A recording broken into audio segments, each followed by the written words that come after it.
What is up? We are wrestling maniacs out there worldwide. I'm the host with the most, Mr. We Are Wrestling himself, the best one, Donnie, here with. What's going on, everybody? Danny Huckins here, man. Me and Donnie ride solo for this AW prediction video. I'm hoping that I don't have any internet issues, but if I do, you know what? Fuck Xfinity. What's going on, man? What is going on? And we want to let the We Are Wrestling Maniacs know that this Sunday for AEW Wrestledream, we're going to be doing a live watch along here on the channel, Danny and myself. It's going to be a great time. But before we dive into our predictions, if you're not a We Are Wrestling Maniac yet already, and you're listening to the podcast, give us a 5-star review. Not just a 5-star review, but a best one review, and download the episode. But if you're watching this over on the We Are Wrestling YouTube channel, we have lots of awesome content over there. If you're not a We Are Wrestling Maniac yet already, and you're not a part of the thousands of subscribers, we recommend you to hit that subscribe button now. Turn on the post notifications. Videos be coming out of nowhere like an RKO. And of course, you already know the grind is real. And normally, how we like to start these prediction videos off, what are your thoughts on the build for Wrestledream? I actually really enjoy it. I feel like with this show, particularly, like, you know, we had issues with All In, All Out, like the builds weren't that good or whatever. But I feel like they've sort of turned a corner to where they really put a lot of time and effort into the show and building up what it is. Now, I don't know if that's just because of, you know, the basis that the show is built upon with the whole tribute to Inoki, um, New Japan legend, if you guys don't know him. I don't really know him per se, but I know enough about him to understand why this show is happening. But I gotta say one thing, man. And I feel like I'm not the only one that feels this way. But I feel like if they're gonna make this an annual tradition, like an every year, not saying it's gonna be, you know, dedicated to somebody every year or whatever, but if this is legitimately gonna be on the AW calendar card every year, they need to figure out if they're gonna do Forbidden Door, continue to do Forbidden Door, if they're gonna just change it, swipe it, and get rid of that and do Wrestledream, because it almost has the same concept. And that's the thing, like, I'm noticing as well that AEW is looking to increase their pay-per-views now that they have the whole HBO Max thing that's supposed Yep. to be announced within, I believe, the next couple weeks, right? Yeah, and I heard it's not gonna go into effect until early 2024. Andrew Zarian from the Wrestling Observer talked about it on his podcast, and he said he can confirm that within, you know, the first quarter of 2024 that the pay-per-views are gonna be on Max. Now, we are still very unsure if because I guess with HBO Max they're gonna be expanding and having a section for Bleacher Report. Now I don't know if the pay-per-views are gonna be like Peacock, to where like They better be like you have Peacock. access to them, or if you have to pay the monthly fee but also pay a little bit on top of that for the AEW pay-per-views. We're not quite sure. All I know is I really hope that I don't have to pay $50 every month for a pay-per-view. I would love AEW to increase their pay-per-views because it seems like with the amount of superstars that they have and, you know, having Collision now for 2 hours, having Dynamite for 2 hours, and then having Rampage for 1 hour, I feel like they have enough people to have consistent, good quality pay-per-views once a month. I Yep. think that they definitely have the possibility of doing that. At first, it was a great idea, I think, them doing only, you know, 5 pay-per-views a year, but we're starting to see the cons of that. And I Yep. think, you know, AEW definitely will be in a better position if they have pay-per-views to look forward to every month. I just Yeah, hope that it because is like Peacock, because if you're paying for a subscription, you should be able to get the pay-per-views for free. It shouldn't be yep. like Honor Club where you're paying $10 a month and then you have to pay $40 for the pay-per-view. Yeah. Shouldn't be like that. And I talked to you a little bit about it because at first you were like, you liked the idea of having AW pay per views, you know, every quarter or whatever it was, you know, having like 5, 6 a year or whatever. And obviously, like you said, we see the cons of that every week. And like I explained, I talked to you in the Facebook message about it, and I was, sort of gave you my explanation as to why it would be a good idea to have pay-per-views every month. Because if we do 12 pay-per-views a year, the TK and the management for AW, they won't be able to stray. I feel like they stray away from storylines way too much. And I feel like if they had pay-per-views every month that they need to build towards, It's quick storylines, and I it'll think add that's that when they do better. consistency. It'll add I that agree. consistency. And I think that's like what they need. So honestly, I got to give my thoughts about, Wrestledream. I think that the build has been pretty good. I think that a lot of these matches do make sense Mhm. because they actually aren't last minute booking. And honestly, I'm looking forward to this more than I thought I was You going weren't to. gonna originally order the show, and then you started seeing the build or whatever, and you were like, "I need to fucking I'll watch tell you, this." Dynamite this past Wednesday sold me. I will say that. They did a fantastic job with that. And I got to say, the Arthur Ashe Stadium, I think that they had a great episode of Dynamite. Rampage for 2 hours. I actually did watch it. It was actually good, like, Rampage was supposed to be. Yeah. And, Collision also was very well done as well. And I was very impressed. So Yeah. honestly, like these past few episodes of AEW TV, they have sold me. And I'm very impressed. And honestly, I'm very excited for this card. Just sucks that it is on a work night, but hey, it is what it is. Some old school wrestling on a Sunday night. Let's go. Well, I mean, I will say in AEW's defense, majority of their pay-per-views are on Sundays. Every so often they'll do one like on Saturday, like Forbidden Door, whatever it is. But a lot of their pay-per-views, big shows, are usually on Sundays. So it's nothing really new. Yeah, no, I know that, but I'm just saying like it's old school wrestling because back Yeah. with, WWE, they used to have them on Sundays as well. Yeah. And I just kind of got like used to the whole Saturday thing. It's a lot easier for people that got to work Monday through Friday. And outside of being a content creator, I do that. So it is going to suck Monday morning waking up, but I really hope that I Let's get hope my it's a money's worth. killer. Let's hope it's a killer show that we'll be talking about for a while, so it makes that a little Makes bit it better worth for it. you. Absolutely. So now, with that being said, let's dive into the matches. And obviously, the card subject, can change Yep. because Danny and I were recording this on a Adam, Thursday night. one thing that did change was Adam Cole's injury. They were supposed to defend the tag titles against the Righteous. Now, at the current time recording this, I don't think it's gonna change unless something happens on Rampage or Collision. But as far as of right now, it's gonna be a handicap match, MJF versus Yep. the Righteous. So Which I do have that, but that's what I was letting the We Are Wrestling Maniacs know. We're recording this on a late Thursday night, and this will be coming out on Friday before Rampage. So this is the card as of right now. Things could change, things could get added. But with that being said, let's dive into the first match, which, believe it or not, it is the handicap match for the Ring of Honor Tag Team Championships. MJF defending the championships by himself against the Righteous, Vincent and Dutch. yeah, man. So I'm not totally 100% sold on MJF and Adam Cole as the ROH Tag Team I'm Champions. not sold on any of them being Ring of Honor champions, man. It's like everybody like on the AEW roster is holding the championships, and it's not even Ring of Honor people, I feel except like for it. Shibata I feel like one, they're trying to get a boost in the ratings, kind of like what WWE's doing, with having NXT, main roster except it's talent on watered down. NXT.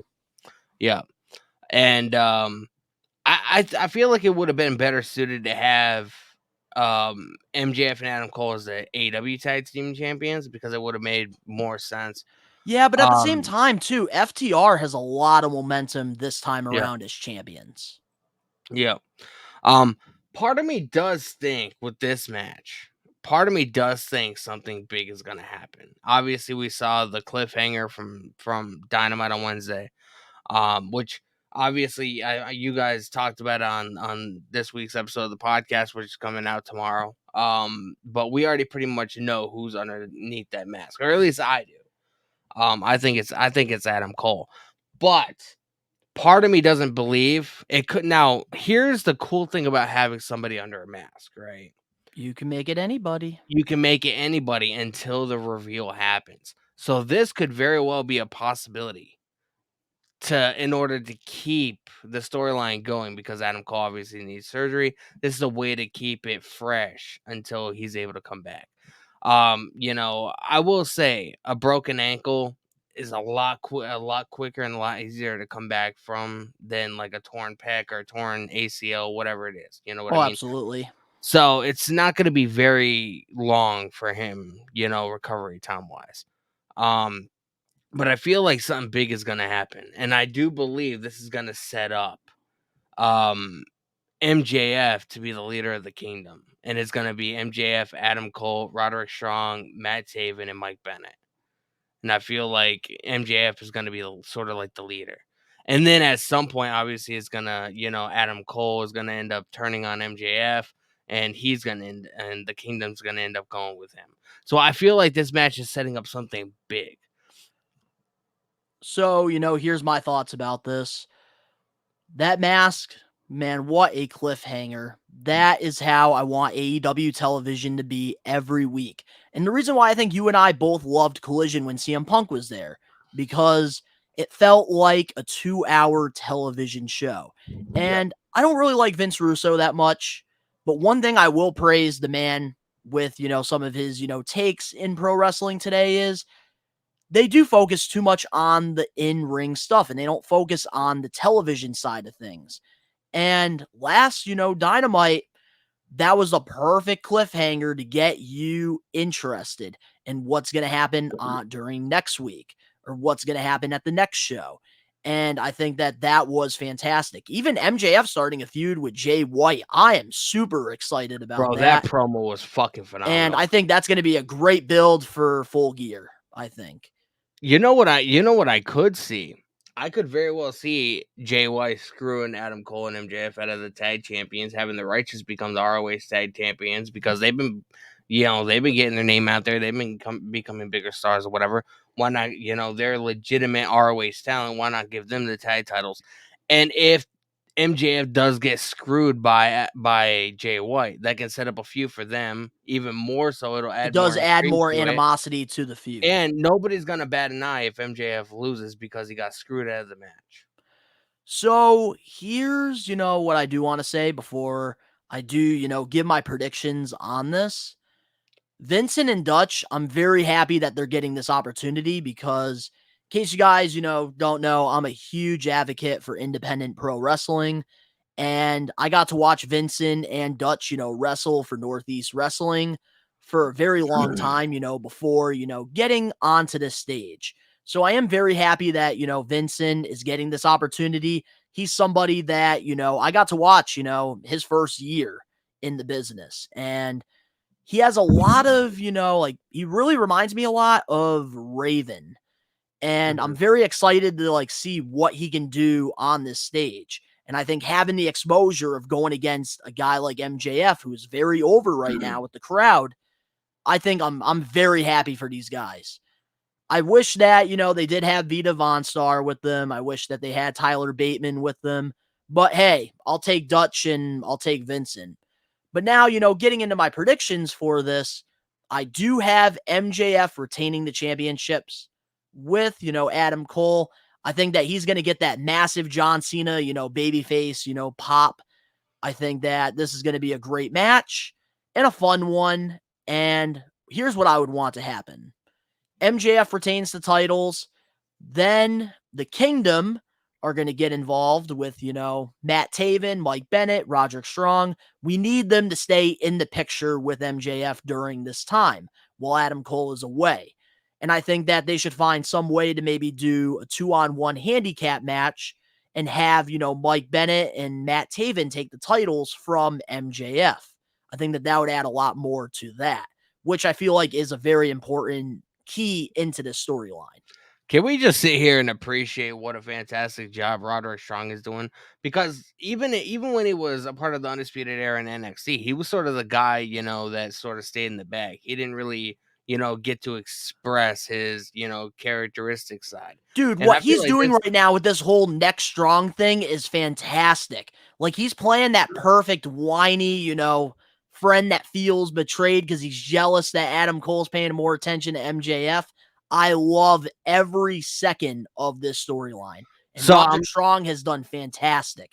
Going from being just a pro wrestler to now, having some more character and personality, which I love. and The he's living segments on this gimmick. Dynamite with him in the hospital, fantastic. And he's living this Last gimmick week. 100. He's living this gimmick 100%. And I feel like he took some pointers from MJF. But JD from New York and his buddy Jesse there that does the Dynamite reactions or Dynamite reviews with him on Wednesdays. They both went to Wembley Stadium. They were both there. And they would see Roderick Strong walking around the UK and walking around Wembley Stadium and walking around the hotel with the fucking neck brace, bro. That's kayfabe, man, and I He's love living when the wrestlers fucking gimmick, stay in man. kayfabe. So, who do you have winning this match, Danny? Who do I want to win and who do I think is gonna win? It's gonna be two different things. All right. I do want the Righteous to win, and I don't obviously want them to win clean. I would like Jay White to get involved because we saw that heated promo between him and MJF on Wednesday. I feel like if Jay White screws him, that could set up a feud between them for the next couple of months until Adam Cole comes back. And let's say they have a championship match at like Full Gear or something down the road, and that could be when Adam Cole comes back, and he's in the corner of his best friend again. I think that'd be really cool. But realistically, who do I think is gonna win? I think it's gonna be MJF. I think he's gonna, like you said, man, he's gonna get that John Cena like pop. He's gonna conquer the I don't. Do they have a nickname? The Righteous.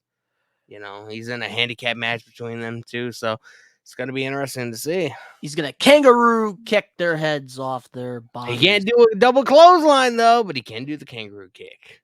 That's right. He has 2 moves in his arsenal as a tag team specialist. Exactly. But we're going to have to wait and see what happens. So we do both have MJF, right? Yeah. All right. Moving on now to our next match on the card. We have Absolute Ricky Starks versus Wheeler Yuta. This match is going to be fucking brutal, bro. It's going to be very hard hitting. We saw obviously on Wednesday, they played back. I didn't watch Collision on Saturday. So we saw like a backstage interview after the Texas Death match that Ricky Starks had with Danielson, and that pretty much set up the match nicely between Wheeler Yuta and Ricky Starks. Ricky Starks, man. It's only a matter of time before he goes to WWE. He's WWE bound 100%. I agree. He's a Cody Rhodes guy. Wheeler Yuta, bro. Can we talk about how much the dude has improved? I mean, he was with Best Friends and Danhausen and all that. And fucking look at the guy, man. Wheeler shoulda, man, back then. I mean, and I remember. Oh, no, the nickname that Jim Cornette gave him was Wheeler Useless. Bro, I remember. Oh, man. It was back when we were still doing Dynamite reactions, or not reactions, reviews after the shows. And I remember the night that happened, that Wheeler Yuta joined Bullet Club Gold, or not Blackpool Combat Club. You were very skeptical. You were like, "What the fuck is this?" Yeah, because at the time I really wanted Daniel Garcia to get that moment, but they honestly did make the right choice. And I gotta say, this match does make sense, even though they planned it, last week on Collision. They have been building the feud with Ricky Starks and Bryan Danielson. And Bryan Danielson is a part of the Blackpool Combat Club. So it only makes sense. And, he's had, those, confrontations with, Jon Moxley and Wheeler Yuta and Claudio. So it definitely makes sense. And I like this because they're both, AEW stars going at it. And I think that they're both, on the same level of each other. So I think that this is going to make a very fun match, and it makes sense, which is also another reason why I'm satisfied with this card and this match in particular. And I think that this is going to be a fun one and potentially a match of the night, maybe. Yeah, it's I don't know if it's gonna be match of the night, but it's definitely gonna be like, it's piqued my interest, and like I said, this is all about storytelling, consistently. Like, not just And having that's one thing that random they matches have done thrown together. very well with Ricky Starks on Collision, man. He's one of the top guys over there, and I'm glad, even with CM Punk being gone, Ricky Starks is still one of the top guys over there. And I Oh, think that Bryan absolutely. Danielson has done a pretty good job, filling that role that CM Punk did.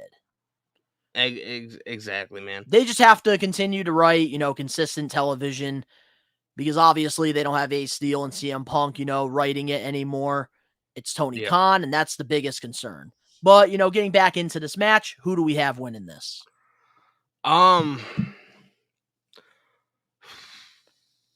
Again, that AEW goes predictions are so ag hard. again, it goes back to, like, who do I want to win and who do I think is gonna win? You know what I mean? Um, I honestly would not mind them giving this to Wheeler Yuta. I mean, Ricky Starks, he's pretty much already made guy. He's had bangers with MJF, he's had bangers with Danielson, Claudio, all those guys. And I feel like Wheeler Yuta, even though like he's a big name in the BCC, he has yet to really cement his footprint. And I feel like if he got an upset on Ricky Starks, It has I been a feel like little it bit would since do. he's had a big win. I feel like it'll do a lot for his career, and I do feel like Ricky Starks one of those guys that if he sees potential in somebody, he has no problem putting them over. Absolutely. So here's who I have winning this match. I think that Ricky Starks, he's going to win. I think he's a bigger star than, Wheeler Yuta right now, especially with him being, one of the staples of Collision. I think Tony Khan is going to keep, trying to make Starks happy so that he doesn't, jump over to the flagship show, WWE, because we all know it's a matter of time before, that contract's up and he signs a fat deal over there. He Yeah. is WWE bound. But I think Tony Khan's going to, keep trying to utilize him and try to, sway him. And I think that Ricky's going to win this because he has lost to Bryan Danielson twice. And, he, did lose to CM Punk as well. He hasn't won a big match yet. And technically, if you're on a pay-per-view, it is considered a big match. Yep. And I think that Wheeler Yuta is, just going to put him over. I think it's going to be very competitive. And I think that, they're going to move on from the storyline after this so that Ricky Starks, still looks strong. And maybe it'll create more tension with Wheeler Yuta and the Blackpool Combat Club. And maybe we'll get more of an angrier side of him, which is something I feel like that's been missing for the past, few weeks since his Blood and Guts match.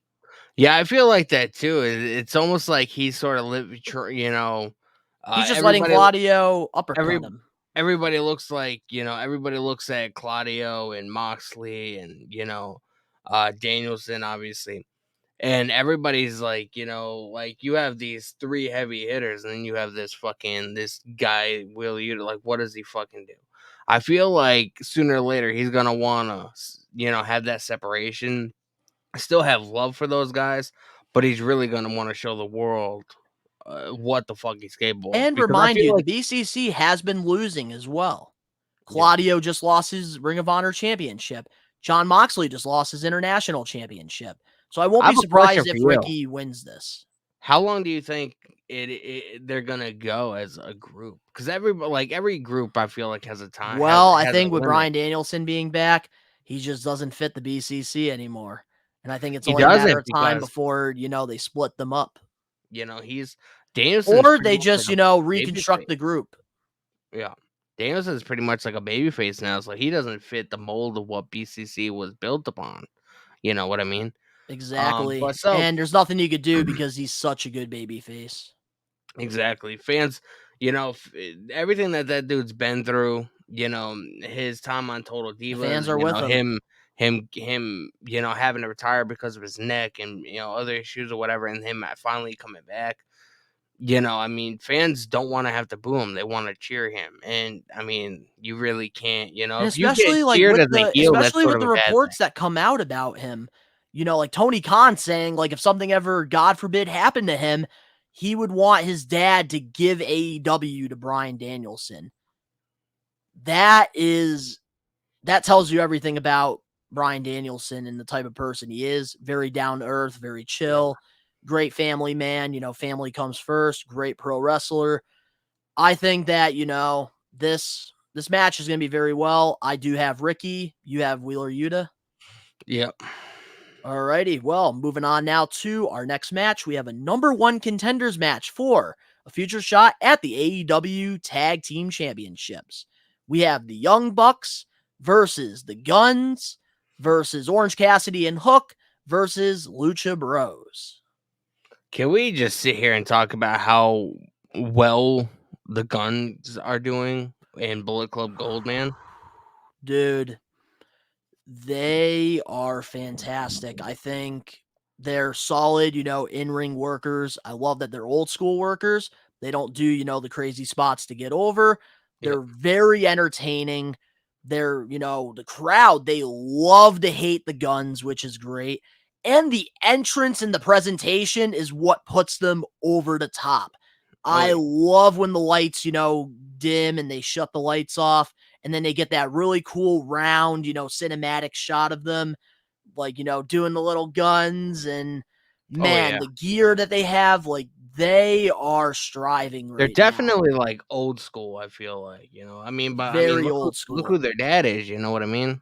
So, and honestly, I love what they've done with the Guns. They don't need Billy whatsoever. I think Billy with the Acclaimed is perfect. And I think that the Guns, man, keep them with Bullet Club Gold. Because Bullet Club Gold, man, you can thank Collision. Because Collision has given them, I gotta admit, that man, show like to help when them. Bullet Club Gold first started coming around, and like that, when they first introduced, like that's what the name was gonna be. Wasn't sold on it, man, because like obviously Bullet Club Me is either. known or whatever, and then they were like Bullet Club Gold, like like I didn't fucking like the name for whatever reason, man. But like they really showed me, like Collision has really serious. given them that platform to, really shine. If it wasn't for Collision, man, I don't think they'd be as over as they are. Just because And now they're putting Jay White in a main event picture with MJF, which is exactly where he needs to be. Bro, he's Not only teaming been with he's Juice. only been in AEW for like what 4 months, 5 months. Remember at WrestleMania, around WrestleMania, everybody was like, "Oh, Jay White's WWE," and now the I think that dude's was in the Royal main Rumble. event. No, that was WrestleMania. Everybody assumed That at the too. night at Yeah. the Raw after Mania that Jay White was going to debut, and nope. And I gotta say, man, he definitely made the right choice. But going into this tag match, I gotta say this is interesting. I do like that the Young Bucks are in here because obviously they, lost to FTR at, All Out. We have the Guns who have been on fire. They deserve to be in this spot. Lucha Bros, we haven't seen them really in like a big tag match in a while. So I think that this is, good for them. And we have Orange Cassidy and Hook, which honestly, I'm not going to lie, I'm not complaining. I think that they do have, pretty solid, chemistry. I think that, the interviews backstage have been hilarious with, them eating chips and then just saying, "You want to go for the titles?" Sure. I mean, we thought that Hook, But and I would rather Hook be a single star.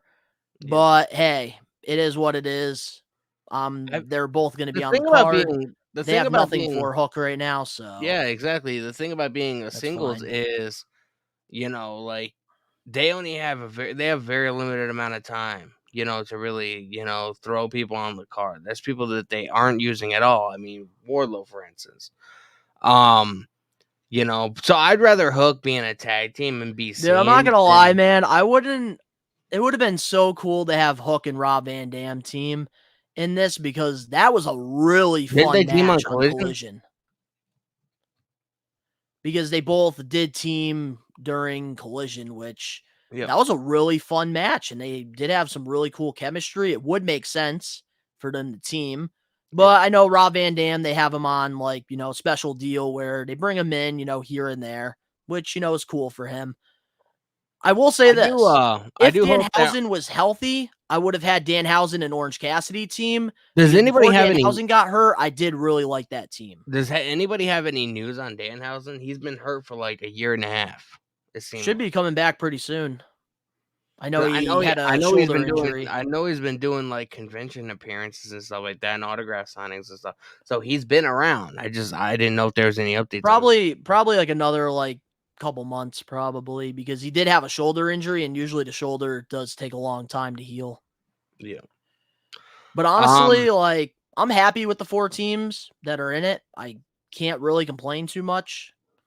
I do I think that personally, for me, I would have replaced Orange Cassidy and Hook with Best Friends only because they have, picked up a lot of momentum since.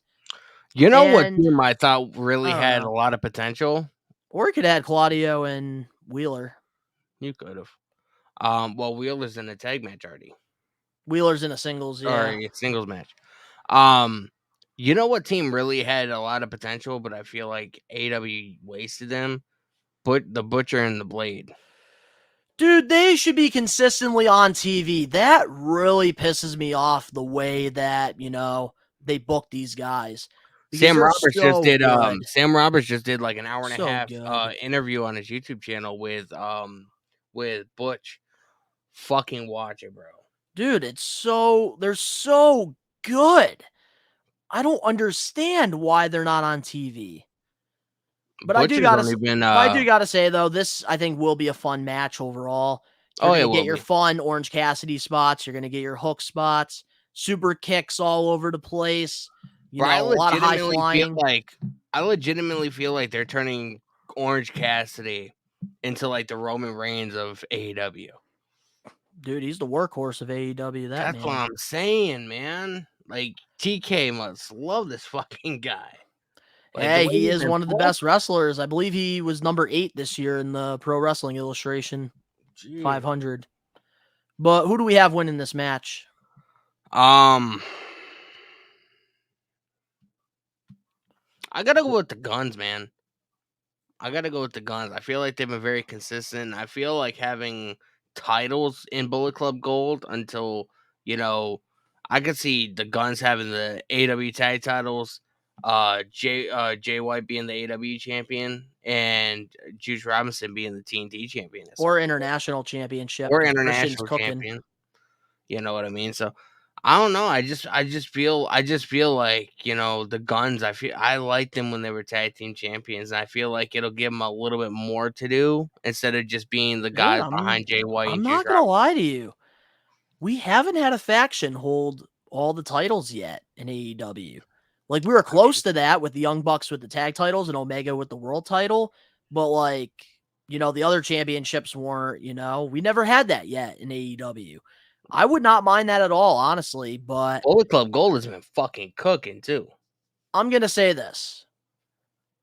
I am going to say the Guns. I do want the Guns to win. I'm going to go with my They gut deserve it, feeling. man. The Guns, they definitely deserve this the most. The Young Bucks, Hangman, they already got the Ring of Honor trio titles that don't even matter. But hey, they already got titles, so let's not have them win. Let's have the Guns win. So I'm going to Yep. go with the Guns. Fuck yeah, man. It's But gonna be a moving good on match. now to, It's gonna be a good match. Yes, sir. But our next match on this card, we have a 2 out of 3 falls match for the TNT Championship. Christian Cage versus Darby Allin. Bro, man, this is the match I've been waiting to talk about.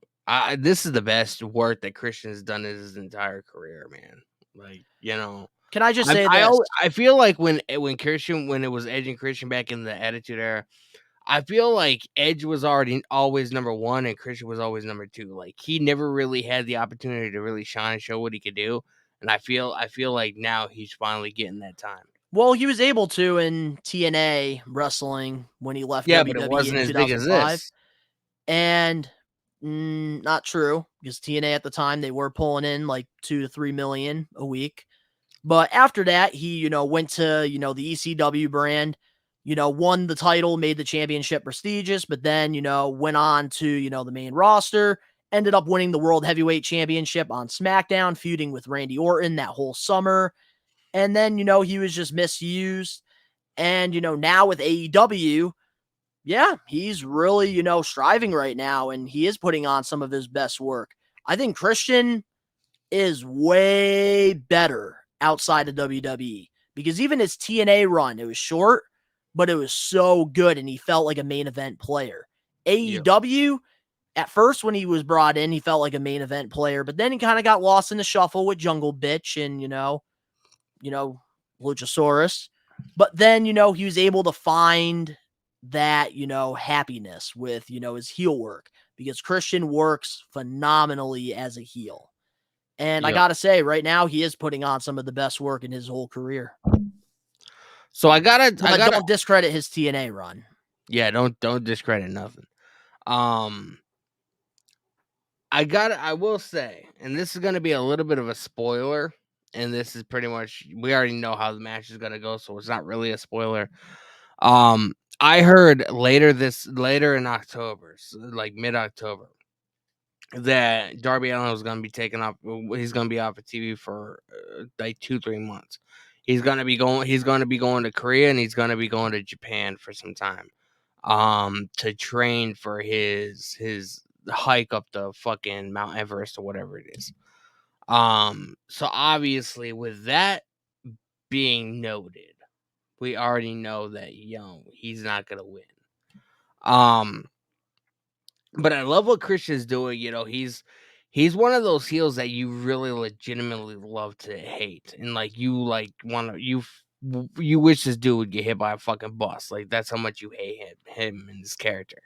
And I And love that he's very old school, man. bro, Gives zero fucks. I was scrolling through social media today, and I came across the clip of him fucking telling the security to take his daughter. She's not credentialed, so to take his daughter out of the fucking arena.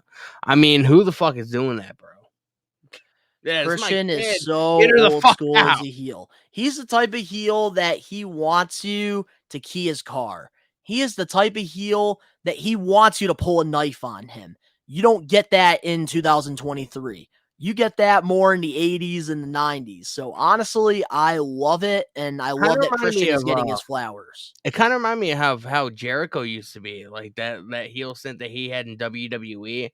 Like he did an interview where he Are talked you about talking like about 2008 Jericho when he wore like the suits with the short hair? I think so. I remember he was at some kind of an event or whatever, and some woman attacked him, and he almost got beat up by a dad or whatever because his son tried to say hi in an elevator, and Jericho just totally ignored him and snobby, and just like all like the amount of heat that he got back in the day, bro. That's kind of reminds me of what Christian's doing now.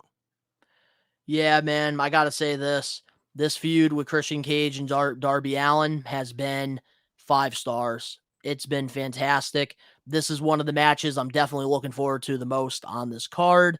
And I gotta say, they did a fantastic job giving Christian Cage the championship. Actually, I think having that triple threat match, with Collision, it was perfect. Having Luchasaurus, hold the championship for the first time.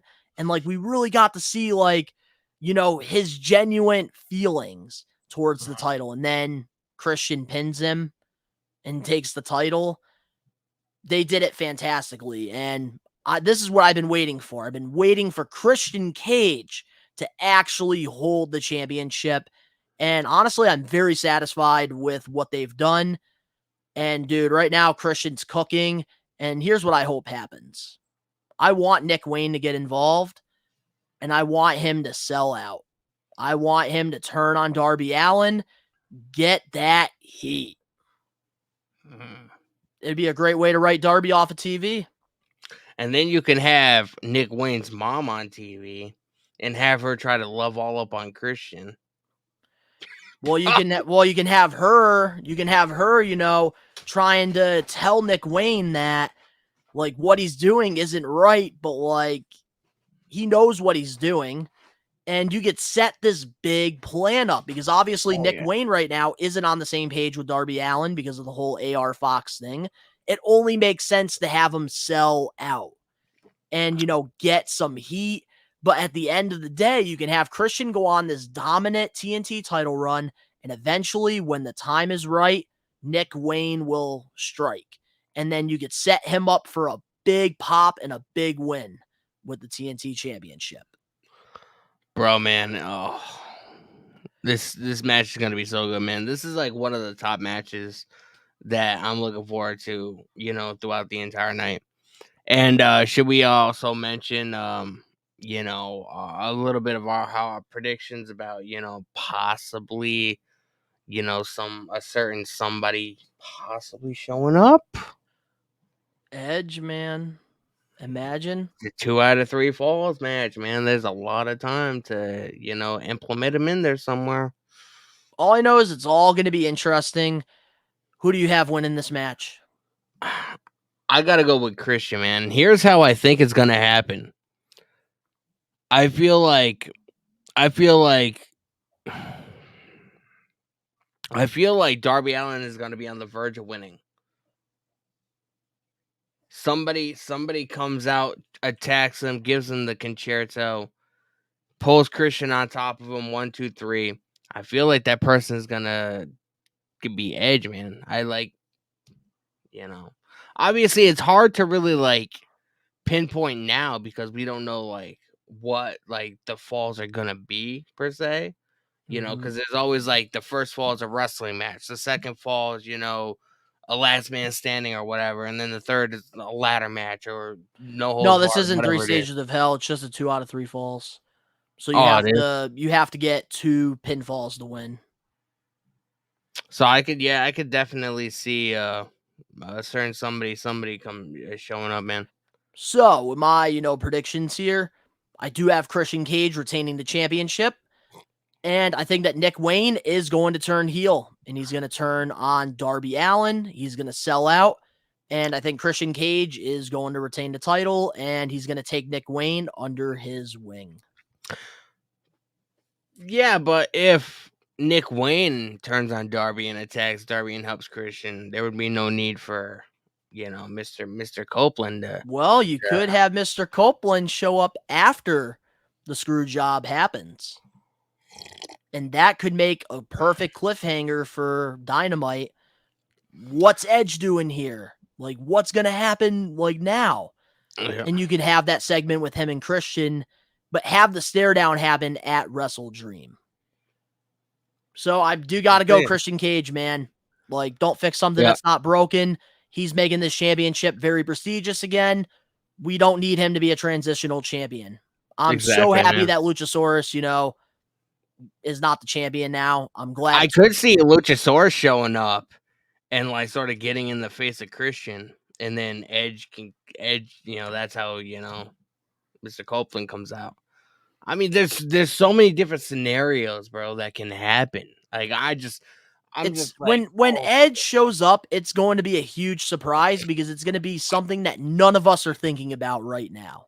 Yeah. Edge is always creative, man, because one of the things I always remembered from Edge that I enjoyed so much as a kid, because I hated him, which he was doing his job.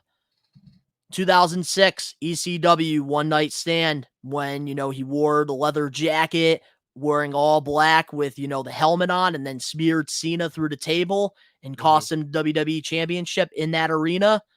That was insane. This is almost like you putting your car keys or your phone down somewhere and then fucking forgetting you put them, and it's in the stupidest fucking place imaginable. And I feel like this is gonna be one of those instances, man. It's gonna be something that we all realize, but it's gonna be something that none of us are thinking about. Absolutely. So we both have Christian Cage. But moving on now to our next match here, it is for the ROH World Championship and the New Japan Pro Wrestling Strong Openweight Championship, Eddie Kingston versus Shibata.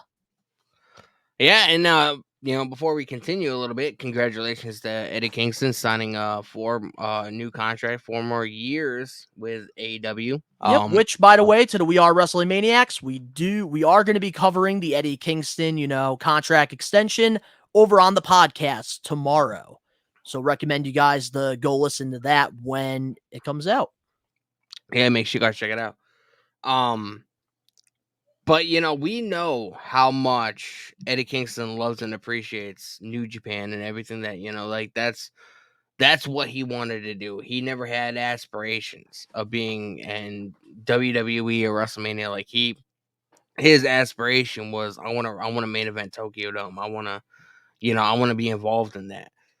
And to see how far he's come. And I remember hearing a story about, before AEW started, before AEW gave him a contract, he was so broke, he was on the verge of selling his house, moving back with his parents, selling all his belongings, and getting a little side job or whatever. That way he can still continue to wrestle, but he'd be able to pay his bills. And 4 or 5 years later, to see how far the guy has come, like, He deserves it. congratulations to him, man. Like, Eddie Kingston, he's one of those guys that people don't appreciate, but I feel like he deserves all the appreciation in the world because he's a fucking workhorse Dude, if I've I've ever said seen one. this. He is the Tommy Dreamer of AEW, man. He is the heart and soul of that place. And you can easily, at any time, put this man in the main event picture.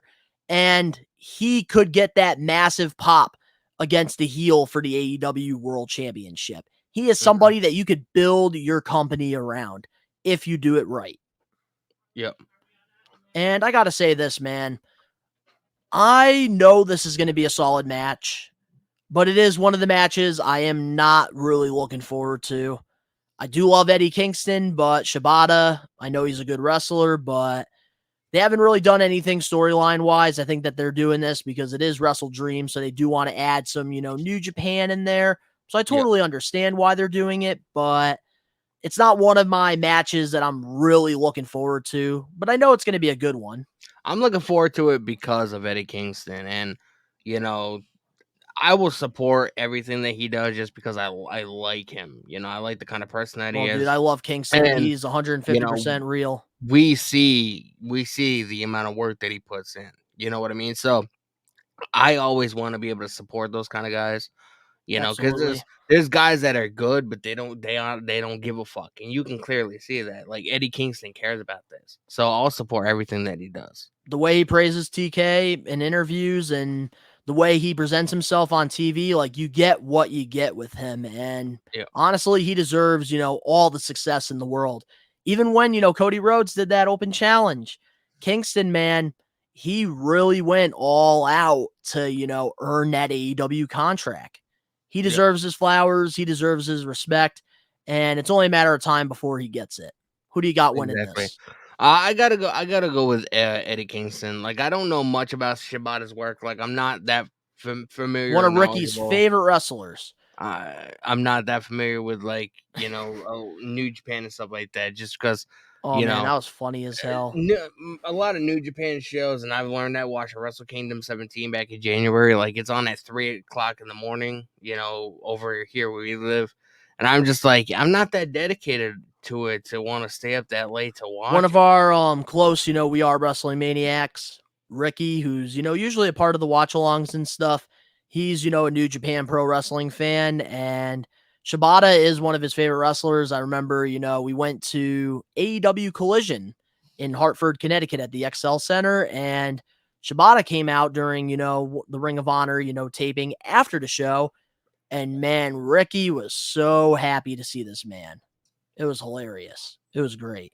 That's awesome though, because even though, like, I may not, be that knowledgeable or be that big of a fan of New Japan or whatever, I feel like, they deserve their flowers as well. Oh, Just they because do, they do. absolutely. New Japan and pro wrestlers from Japan, like, all the way back to, like, the sumo wrestler days, and, like, gladiators or whatever. Like, it's a very legendary sport over there, so they do deserve their flowers. So I'm glad that we actually know somebody personally that loves New Japan. It's pretty cool. And we are, talking to him. We are trying to get him to, eventually have his own series on the We Are Wrestling channel covering New Japan stuff. It's all If you about guys would like time. that. But I do have Eddie Kingston winning as well. I think he's going to retain, his championships. Doesn't make sense for, Shibata to hold the Pure title and, the Ring of Honor World title on an AEW card. Hmm. But then again, who knows? But I do think that Eddie Kingston will win. Eddie Kingston, 100%, man. The dude deserves his fucking roses, man. Praise him. All right. Well, moving on now to our next match. It is for the AEW TBS champion, Chris Statlander versus Julia Hart. Bro, man, I said it last night on AW Dynamite. Julie Hart's a fucking superstar, bro. Julie Hart, like, everything from her fucking entrance to, like, I love how the arena's all dark, whatever, and you see the glowing light behind her, and just like The hat too, how the going hat back reflects to as when well with the lights. going back to when she was with Brian Pillman Jr. and seeing how she was, as that cheerleader gimmick to how she is now. I feel like this is the real Julie Hart that we're seeing now, just because 21 it's so years daggone, old. bro. She's 21. imagine when she's 26, 27, like she's gonna be a fucking megastar, bro. She's 2 years Dude, out of high school. dude, I'm telling you this right now about Julia Hart. Man, she is putting on some of the best work right now in her run. And I love that, they're showcasing her on Collision regularly now. I think Brody King, because obviously, Malachi, he's, dealing with some injuries, which we also cover on the podcast tomorrow as well. And, Buddy Matthews is sidelined. So right now they're, letting Julia Hart do her thing. And Brody King is by her side. And honestly, she's gotten really fucking good in the ring. Oh yeah.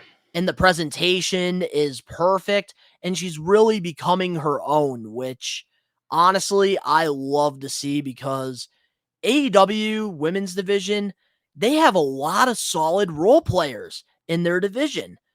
They just need to get that star, which is why I'm hoping Mercedes Moné does make her debut at this show, because I think they could definitely use her star power that could really elevate the division, because every team that's a championship team, they all have, their stars, but they also have the role players, and you can't win the championship without those role players. I think the AEW women's division, they have fantastic role players in their division that are very, very talented, but they're not getting the opportunities that they deserve or the TV time because they don't have the stars that can make the role players better. Yep. And I think that Julia Hart and Chris Statlander are both very solid role players. And I think that this is going to be one of the best women matches because Chris Statlander, people need to stop sleeping on this woman. And Julia Hart, she is showing up. I'm so excited. I'm excited too, man. I'm excited to see what Julie Hart does.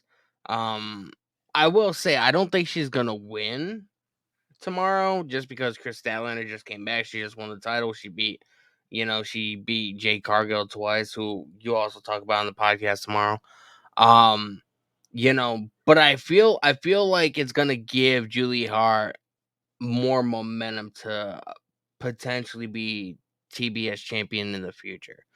I don't believe this is going to be the final match between her and Chris Statlander. I feel like this If is she just the loses, I beginning. hope not. I feel like this is just the beginning. Because I think that these two, if you give them the proper TV time, I think that they could, have a storyline that can go all the way to Full Gear. I mean, I you would could. not complain. I mean, it's definitely a very real possibility. I'm just looking forward to seeing what they do, man, because I'm just like everything that Julia does, I'm interested in. And, it's a lot of it did used to have to do with, I'm a big fan of House of Black, like, Brody King and Malachi and Buddy. Like, I'm just a huge fan of that group or whatever. And then when Julia Hart got added to it, I feel like, that was like the missing puzzle Just piece. like Judgment Day and Rhea Ripley. Hmm. Absolutely agree. I think, a female definitely adds more to a group. And like you just said, Julia Hart's only 21, bro. She is light years above, what people her age should be capable of. And I feel like she's only gonna get better as time goes on. I think, her being in the shadows, just getting better, because that's the thing. Why I think a lot of people now are saying, wow, she's more than just a valet. Because people forget that, AEW, they did have Dark, Elevation, and Hmm. they would put her in matches to let her get her reps in the ring every week. Yeah. And now, they keep it under the radar, which I think is fantastic. And now, they feel very comfortable with her on TV. She probably has a lot of confidence in her wrestling work now that she's been working with Malachi and Buddy and Brody. And I think that, she's really becoming her own, and I'm very proud of her. I am So, too, who do we man. have winning this match? I gotta go with Chris Statlander, but I feel like Julia Hart's gonna give her one hell of a fight, and I do feel like this is only the beginning of something that we're gonna be seeing, carry on, maybe into Full Gear, maybe a little bit past that, who knows? But I feel like it's gonna lead to something big. This is going to be my wild card pick. I love Chris Statlander. You know that firsthand. I'm going Julia Hart. I think that it's the right time right now. She's got a lot of momentum. And with, the House of Black not really doing anything right now because of, Malachi's injury, I think that this will be a great way to keep them relevant. And I think that Chris Statlander, I think if she loses the title, that doesn't mean she, gets out of the title picture. I think that, she has a reason to go after Julia Hart and you can continue this feud. And I it'll give could her something see, to chase. I could see Julia Hart like doing a move on her or whatever, and then having her pin Chris Statlander, and then having Brody King sort of like hold Chris Statlander's legs down so she can't kick out, something like that. I Yeah, I think could. Julia Hart, honestly, like, I'm going to say it. I think that she should win the championship. It'll be something different. And eventually you can have Chris Statlander win the title back Yep. because, they can have a solid storyline. I think it'll I just give, like, especially with like the House of Black, with like their dark characters, the mind games that they can play on Chris Statlander, it'll add so yeah. much more to it. And, AEW, especially with their, mid card championship, they do need to have, more storylines involved. Yep. I definitely don't think she should lose clean though. No, it can't Um, be clean. because you have to add to the story in order for it to continue. You know what I mean? Very true. So I have Julia Hart. You have Chris Statlander. Yeah, I gotta go with Chris Statlander, man. I All mean, right. I feel like either it doesn't matter I'm who not wins. complaining who wins, Nah, man. I'm I not think gonna. that this is going to be a great match, and whatever the outcome is, I believe in Tony Khan, and I believe in, both of these women. Hopefully, whatever decision they make, it benefits both of them because they're fantastic. Oh yeah. But moving on now to our next match on the card, we have a 6-man tag match. Chris Jericho, Kenny Omega, and Ibushi versus Sammy Guevara, Will Ospreay, and Takeshita. You should have just said Don Callis family, man, because that's exactly what they are. I will not call them that. I would not call them that. I gotta say, man, like I wasn't 100% sold on this match, and then obviously now we have elements of, the Jericho and Sammy Guevara after what happened at Grand Slam, man. Like, I knew that was going to happen when I saw Sammy Guevara's gear because he wore the WrestleMania 19, like Jericho inspired. I knew he was going to do the low blow because that's what Jericho did to Shawn Michaels. I knew that was going to happen. Loved it. um, it's gonna be a great match, man. I like the ruthlessness of Don Callis. Don Callis has been fantastic asset. Like they just went to Ibushi's dojo in Tokyo I and saw beat the that. fuck out of him, man. And That's some I'm Cobra looking. Kai stuff right there that they That's some did. Cobra Kai stuff, man.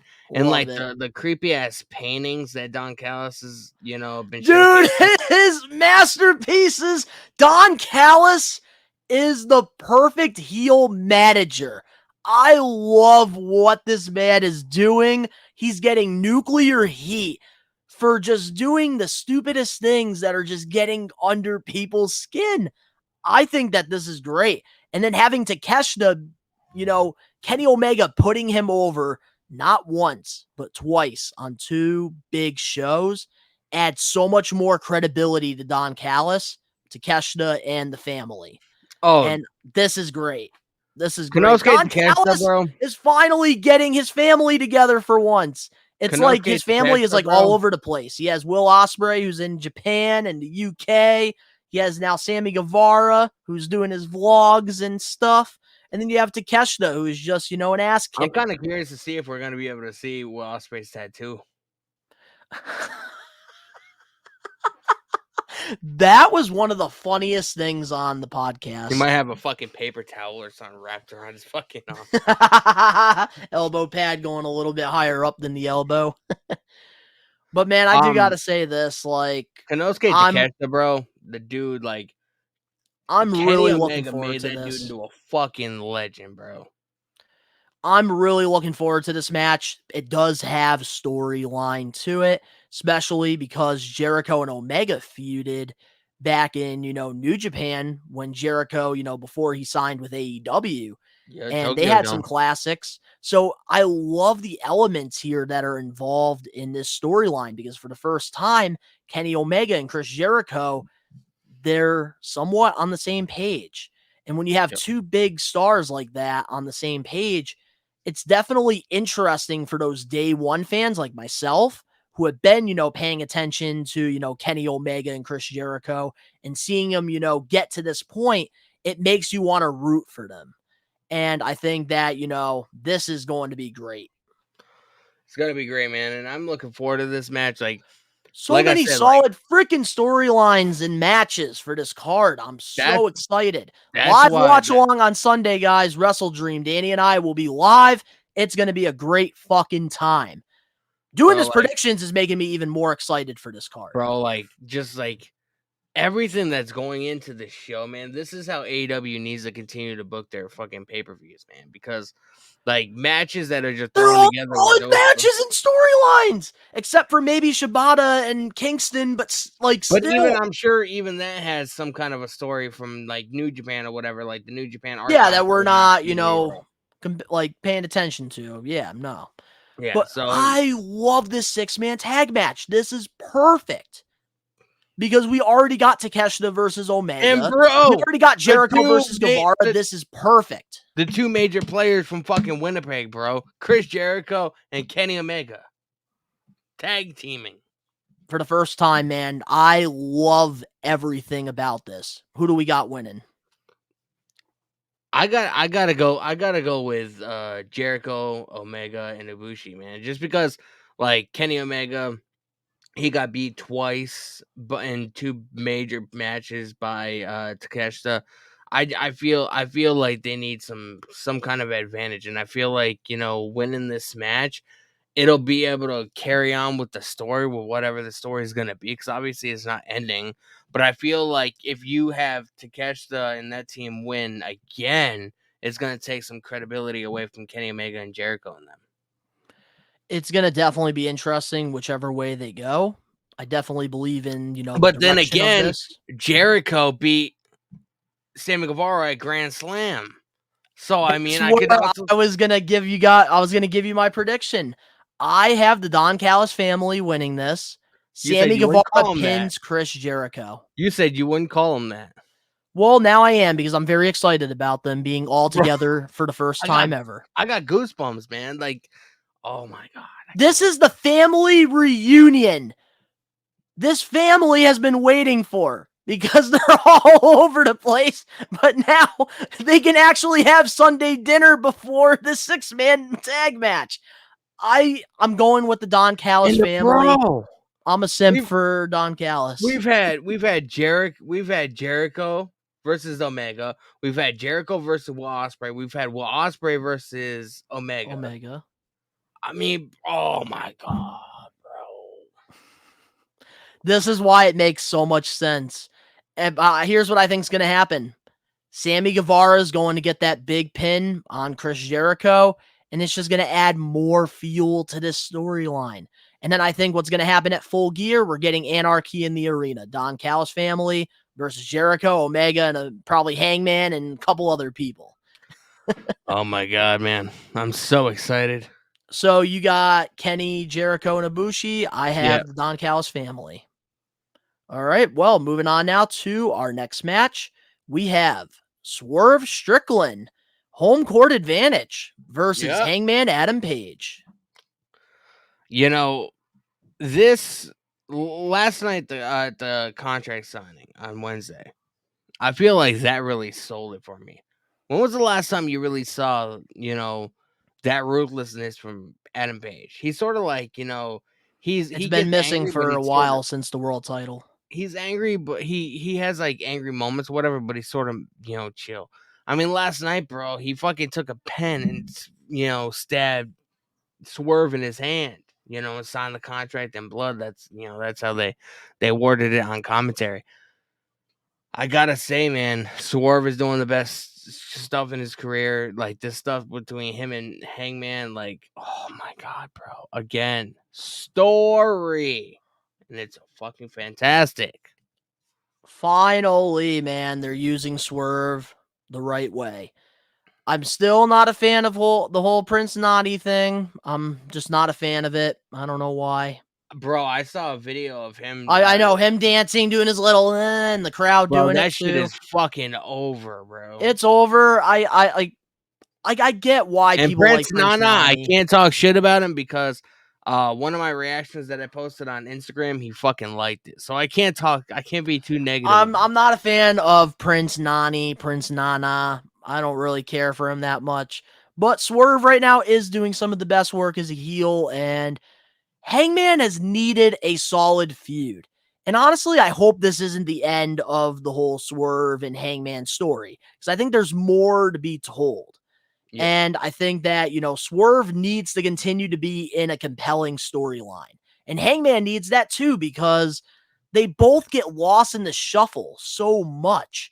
And I feel like they both don't deserve that. They deserve to be on, these pay-per-views as single stars. Mm-hmm. It's just, they need the right people to, work with. And I think them two, feuding against each other is a great match. And I think that this is going to be, I think, a 5-star. I think it's going to be very close, man. And with 4.75. 4.85. How about that, man? Ooh. Okay. Well, who do we have winning this? I gotta go with Swerve, man. I just feel like he could use a massive victory. You know what I mean? I feel like Swerve has sort of been, cut and pasted in so many different storylines. Like we never Putting even people got over every storyline. we never got any kind of completion between him and Keith Lee, and we didn't with the whole cinder block spot. We never really got any resolution to that. I feel like this is like the first storyline to where Swerve is actually in that makes sense, but it's also like almost like to a completion. Like obviously, like we've seen the Darby and AR Fox storyline or whatever. I don't even know if that ended or how that ended. So it was the stupidest ending with that. That pissed me off. But so I feel like Swerve could use this big win. You know what I mean? Yeah, he was putting the coffin at All Out. I feel like if he keeps losing, bro, it's gonna take away credibility. And somebody as good as Swerve, you don't want that to happen. Yeah, I'm gonna have to go with Swerve on this one. I think that you could have him win the first match, then eventually have Hangman and Swerve main event a Dynamite or something. You could have Hangman win, and then you could have the rubber match at Full Gear. So honestly, I'm gonna have to go with Swerve. Yeah, he needs it. You're right. He definitely needs it, man. And plus home court advantage, man. He's gonna have his whole hometown, backing him. So absolutely. So moving on now to our last match before the main event for the AEW World Tag Team Championships. FTR versus Ozzy. Oi, oi, oi. I'm actually. This is going to be a banger. I've slowly become a big fan of Ozzy Open, man. Their match God, with I love Hardys, them. Their match with MJF and Adam Cole. Like, I'm a fan of their style. I'm a fan of, they actually Kyle Fletcher. I mean, he sounds really good on the mic, in that dude. that if you watch Collision, him on commentary, that was very good. Like he was, really, telling the story, because obviously outside of AEW, these teams have met before.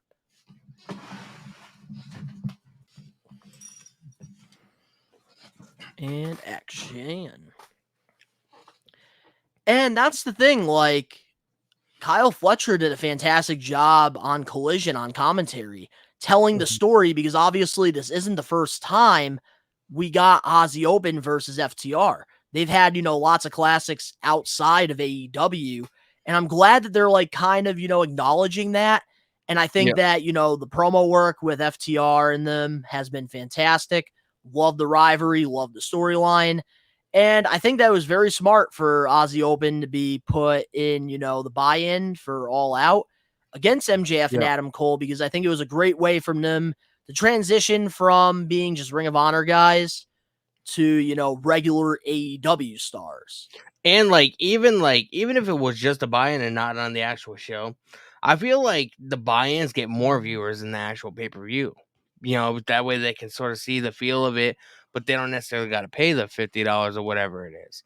You know, so I feel like with them being on the buy-in, especially against Adam Cole and MJF, because everybody, even we were in the car on your way to your house when we tried to watch it or whatever, but the connectivity issues.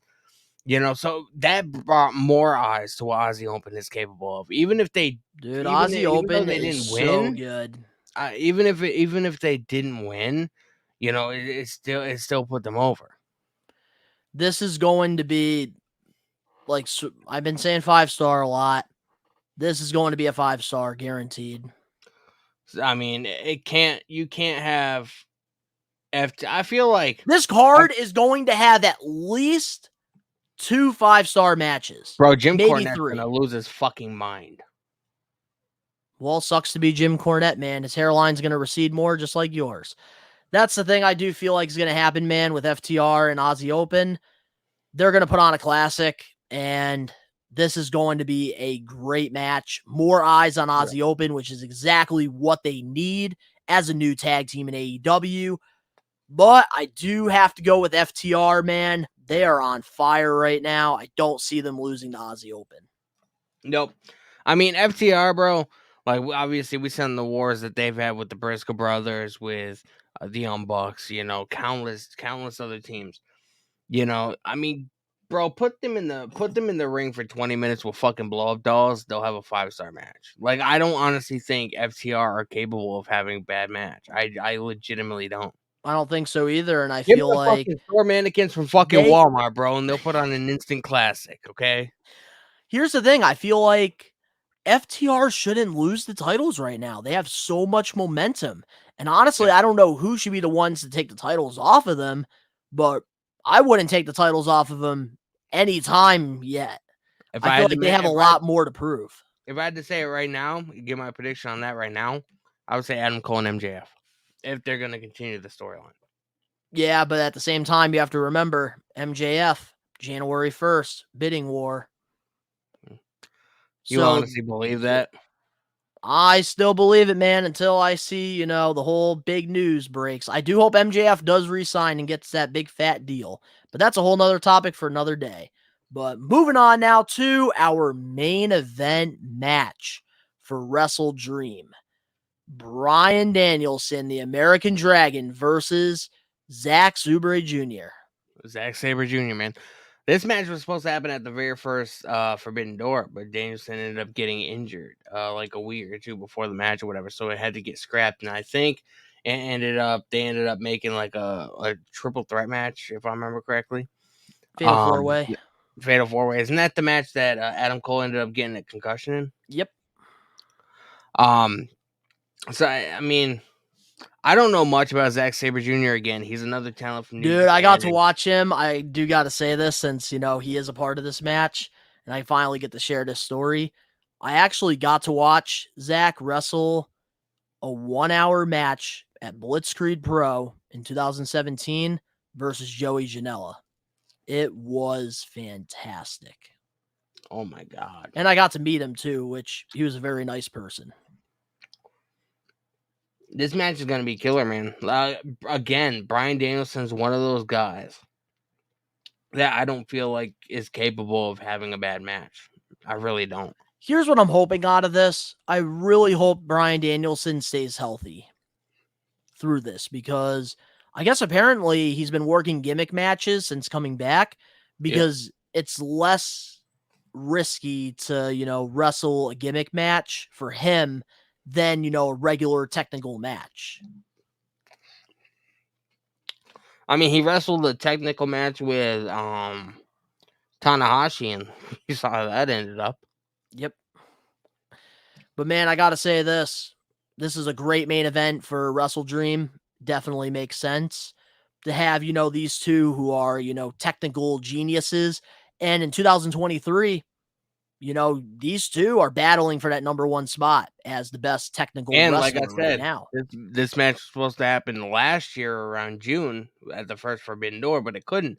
And it only makes sense that a year later the match is happening. We finally And get to see it. this match is a dream match for the die-hard professional wrestling fans.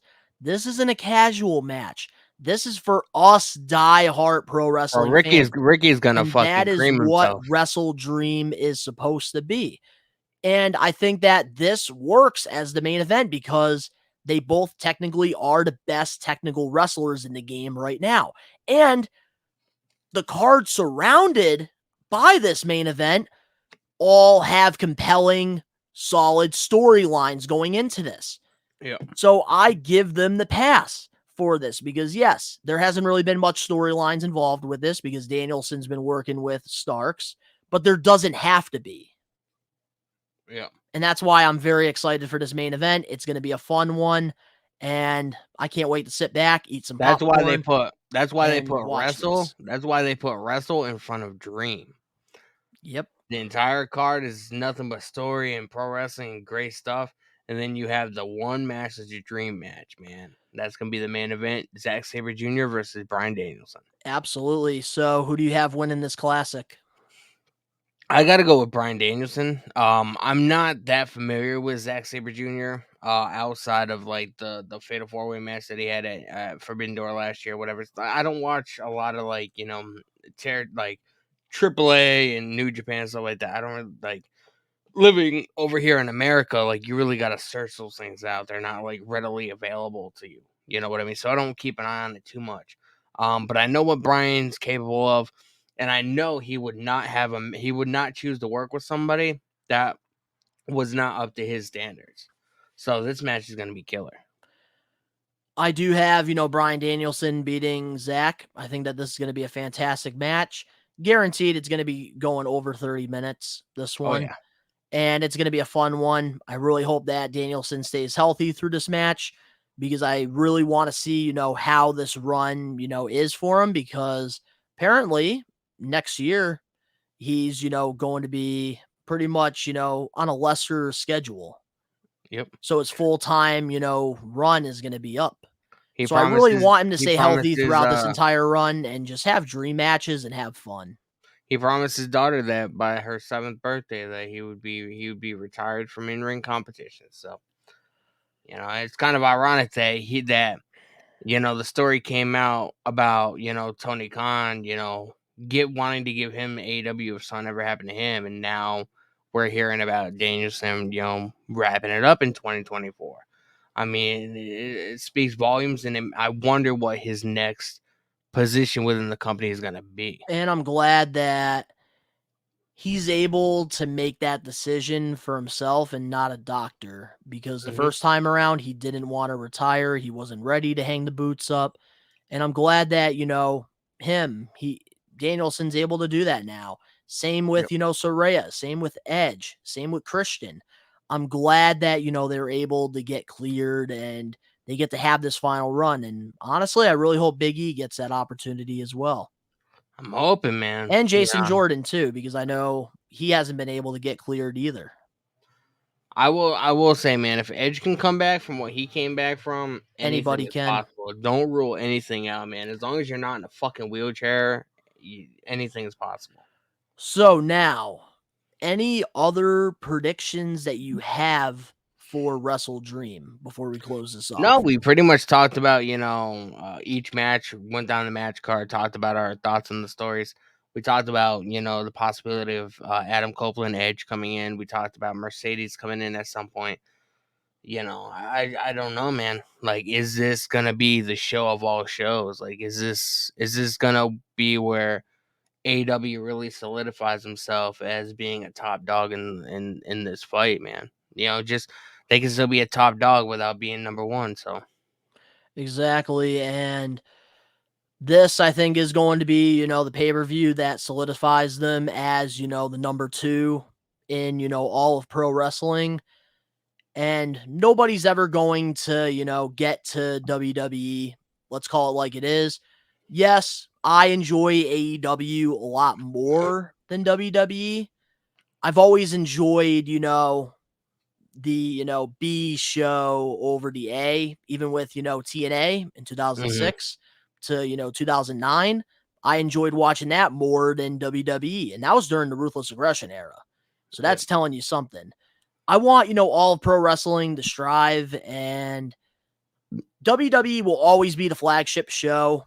The only time that they were close to losing that was against WCW. They fought for that flag and they won it. AEW, though, they are, the solid number 2 show, and I think that this pay-per-view is going to prove that. And I don't think that anybody's going to take that spot from AEW. I mean, Impact has been around 27 years, bro, and they're not even close. So what does that say? Well, Impact, in my opinion, they're definitely still in the top 5, but they do have a lot of work that they have to do, production wise and behind the scenes stuff, because they are putting on great shows. They have a solid roster. They just need, Anthem to give them a better TV deal. And honestly, they just need to get one really big star that can really, push them to I mean, that, if they were on like a legitimate television station, bro, I would have no issue watching it. It's just like, I don't know what's going on in the show, and I don't feel like having to search it up, man, to find out. So I who hear knows? you. Maybe in the future it'll happen. Who knows? Yeah, but I got to say, though, my last, prediction, if Chris Statlander retains the title from Julia Hart, I could see Mercedes Moné making her debut after that match. And that could set up, Mercedes versus Statlander for Full Gear, which, if that happens, that right there might be the best women's match in AEW history. Right next to Britt Baker and Thunder Rosa. Because, dude, that speaks volumes on how Tony Khan Chris sees Statlander is that Statlander. good to put on a 5-star with Mercedes. And I know we were chatting about this earlier in, the group chat. Ben absolutely despises Mercedes Moné, but she is talented. The girl can put on a classic 5-star match with anybody. And she has, she has, the accolades to show it. So honestly, I can see that happening. We just got to remember, we don't know, because obviously she doesn't like going public with too many things. We don't know what the injury status of her is, and that's why Willow beat her at that New Japan show, or whatever, because she was injured. She's been out. She hasn't really been, she hasn't competed in 2 months, 3 months, whatever it is. So we don't know what the injury status is. We're definitely getting a debut at Wrestledream. It's gonna happen. Somebody, I think it's gonna be Mercedes. If it's not Mercedes Moné, it's gonna be Adam Copeland, and you could have Mercedes Moné come in at like Full Gear. Maybe she doesn't want to come in until she's in ring ready. Here's the thing about Adam Copeland. I could see Edge making his AEW debut at Wrestledream. I could see it. But I don't know, man. I feel like it's gonna hit us by surprise. I don't know. I feel like I don't even want to talk about it, man. I just want to sit there and enjoy the fucking show. Exactly, me too. But we're gonna have to wait and see what happens. I think that Wrestledream is gonna be a great card, and we want to know, to all the We Are Wrestling Maniacs that are listening or watching, let us know in the comment section below your thoughts on the card and the matches. Which ones are you looking forward to? I think that this is going to be a great card. Danny's excited. Also, we're going to be live on the We Are Wrestling YouTube channel this Sunday for Wrestledream. We're going to have a live watch along. Danny and myself will be here. I'm going to probably be eating some pizza and some popcorn. Danny, he's going to be chilling with me. And we're going to have a great time. But if you guys enjoyed, our predictions for Wrestledream, make sure to smash that like button now. If you're not a We Are Wrestling Maniac yet already, subscribe, turn on the post notifications. If you're listening to this, give us a 5-star review. Not just a 5-star review, but a best one review, and download the episode. The link's down in the description below. You can go follow Danny and I over on our social medias and other YouTube pages. All that down below. On my personal channel, I do a bunch of, toy hunts and toy reviews. You can see the background. Danny, He also does, live watch-alongs on one channel, and another channel, he does, music reactions. All the links are down in the description below if you want to support us on our personal stuff. But to all the We Are Wrestling Maniacs out there worldwide, we'll see you on Sunday for Wrestledream. And of course, you already know, we are taking over. Peace.